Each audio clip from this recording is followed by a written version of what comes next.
Բարոն Հակոբյան, շատ լավ չէ երկրորդ չկա, բայց առաջանց վերաբերելու ֆիզիկական անձանց պարտադիր հայտարարվելը։ Հիմա այս բայդրությամբ քանի քաղաքացի է ներկայացել հայտարարի, ձեր ներկայացուցիչները արդյոք վերաբերում են պետական կառույցների աշխատողներին, թե ոչ տարանջանում, եւ այնուամենայնիվ կարող է հստակացնել, քրեական վարույթով կանցնել այն քաղաքացիները, ովքեր նոյեմբերի 1-ից հետո չեն ներկայացել նոյեմբերի 1-ը չեն ներկայացել իրենց ֆիզիկական հայտարարները եւ երկրորդ հարցը շատ կարճ է։ Եկե երբեք տեստուգումներ իրականացնելը 8 սուպերմարկետներում։ Որ 8 սուպերմարկետներում։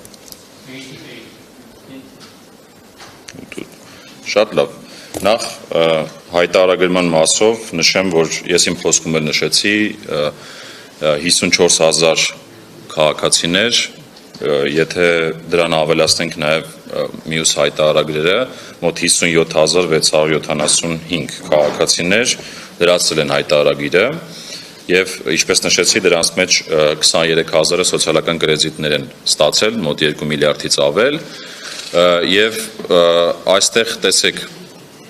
հարց եք տալիս պետական աշխատողներին, թե մասնավոր սեկտորի աշխատողներին, ես դա հիմա ձեռքից տակ չունեմ անկեղծ ասած, եւ թե չափերը ինչքան են, դա աշխատանքային կարգով մենք ձեզ կփոխանցենք, եթե ձեզ հետաքրքիր է ավելի մանրամասն տվյալները, բայց էականը տեսեք նորից մենք մի անգամ էլ ենք առիթ ունեցել միասին խոսելու, էականը դինամիկան է, ասենք երբ որ նայում ենք օրինակ թե յուրաքանչյուր շաբաթ քանի քաղաքացի է հայտարարի լրացնում, իրականում բավական տենց հետաքրքիր դինամիկա կա ու դրական դինամիկա կա, ու մարդիկ արժանաբար սովորում են, հասկանում են դրա կարևորությունը եւ նաեւ շահագրգռված են, որպեսզի այդ թափանցիկությունը պետության հետ ունենան, միաժամանակ նաեւ այդ սոցիալական կրեդիտներից օգտվեն ու իրենց ընտանիքի կրթության ու մարդկային կապիտալի մեջ ներդրում անեն։ Ինչ վերաբերում է կազմակերպության ստուգմանը,